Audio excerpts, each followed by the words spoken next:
ನಮಸ್ತೆ ಬಂಧುಗಳೇ. ಅಡಿಕೆ ಮರವನ್ನು ಹತ್ತಿ ಅಡಿಕೆ ಕೊನೆಗೆ ಔಷಧಿ ಸಿಂಪರಣೆ ಮಾಡುವ ಒಂದು ಪ್ರಕ್ರಿಯೆ ನಡೀತಾ ಇದೆ ನಮ್ಮೂರಲ್ಲಿ, ನಮ್ಮ ಮನೆಯಲ್ಲಿ. ಈಗ ಮಳೆಗಾಲ ಅಲ್ವಾ, ಹಾಗಾಗಿ ಈ ಔಷಧಿಯನ್ನು ಹೊಡಿತೇವೆ. 90 ಲೀಟರ್ ನೀರಿಗೆ 10 ಲೀಟರ್ ಸುಣ್ಣ ಮತ್ತು ತುತ್ತವನ್ನು ಮಿಕ್ಸ್ ಮಾಡಿ ಈ ಔಷಧಿಯನ್ನು ಹೊಡಿತಿದ್ದೇವೆ. ಮೊದಲ ಬಾರಿಗೆ ಮೊದಲನೇ ರೌಂಡ್ ಮುಗಿದಿದೆ. ಈಗ ಎರಡನೇ ಸರಿ ಶುರುವಾಗಿದೆ. ಈಗ ಕೊನೆಗೌಡ ಔಷಧಿ ಹೊಡಿತಾ ಇದ್ದಾನೆ. ಹಾಗೆ ಕೊನೆಗಳಿಗೆ ಮೇಲಿನಿಂದ ಔಷಧಿ ಇಟ್ಟಾಗ ಅದು ಕೊಳೆ ಸ್ವಲ್ಪ ಕಂಟ್ರೋಲ್ ಆಗುತ್ತೆ. ಕೊಳೆ ರೋಗ ಅಂದರೆ ಅಡಿಕೆಗಳು ಉದುರುವುದು, ನೀರಿನ ಮಳೆ ನೀರು ಹೆಚ್ಚಾಗಿ ಉದುರುವಂಥ ಈ ಅಡಿಕೆಗೆ ಈ ತುತ್ತ ಸುಣ್ಣವನ್ನು ಮಿಕ್ಸ್ ಮಾಡಿ, ಮೇಲ್ ತುತ್ತ ಅಂತೀವಲ್ಲ ಅದು, ಹಾಗೂ ಸುಣ್ಣ ಕಲ್ಲು ಸುಣ್ಣವಾದರೂ ನಡೆಯುತ್ತೆ, ಚಿಪ್ಪೆ ಸುಣ್ಣವಾದರೂ ನಡೆಯುತ್ತೆ. ಒಟ್ಟು ತುತ್ತ ಸುಣ್ಣವನ್ನು ಸಿಂಪರಣೆ ಮಾಡ್ತೀವಿ. ಹಾಗೆ ಅದಕ್ಕೆ ಕೆಲವರು ಅಣಲಿಕಾಯಿ ಔಷಧವನ್ನು ಹಾಕ್ತಾರೆ, ಇನ್ನು ಕೆಲವರು ಗಂಧಕ ಮತ್ತು ಬೆಳ್ಳುಳ್ಳಿಯನ್ನು ಹಾಕ್ತಾರೆ. ಇವೆರಡು ಹಾಕಿದರೂ ಏನು ಅಪಾಯ ಆಗಲ್ಲ ಅಡಿಕೆ ಮರಕ್ಕೆ. ಹಾಗೂ ಅಡಿಕೆ ಕೊನೆಗೆ ಆದಷ್ಟು ಕೊಳೆ ಕಂಟ್ರೋಲಿಗೆ ಬರಬೇಕು ಅಂತ ಹೊಡಿತಾರೆ. ಇಲ್ಲಿ ಇವನು ಔಷಧಿ ಹೊಡೆಯುವಾಗ ಕೊಳೆ ಪಂಪಿಗೆ ಹವಾ ಹಾಕುವವನು ಇವನು.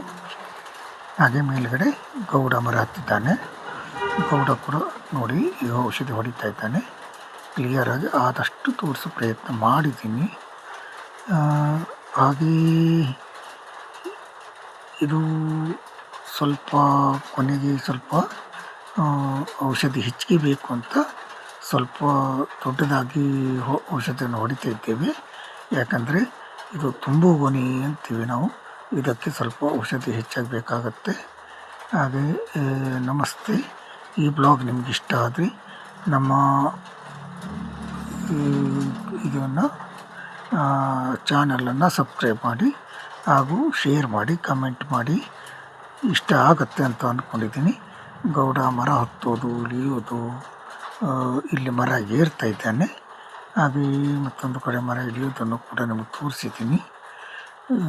ಸರಿಯಾಗಿ ವಿಡಿಯೋ ನೋಡಿದಾಗ ನಿಮ್ಗೆ ಗೊತ್ತಾಗತ್ತೆ.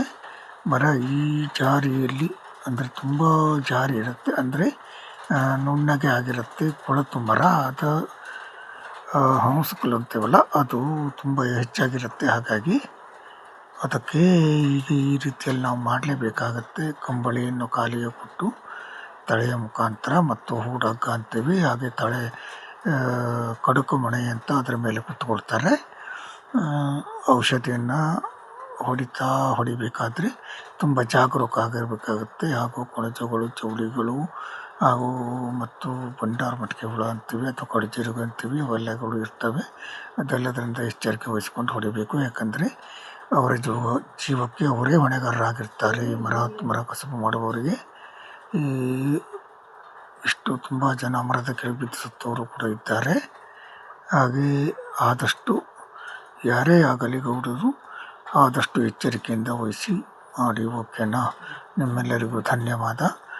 ಶುಭವಾಗಲಿ. ಬನ್ನಿ, ಸಪೋರ್ಟ್ ಮಾಡಿ.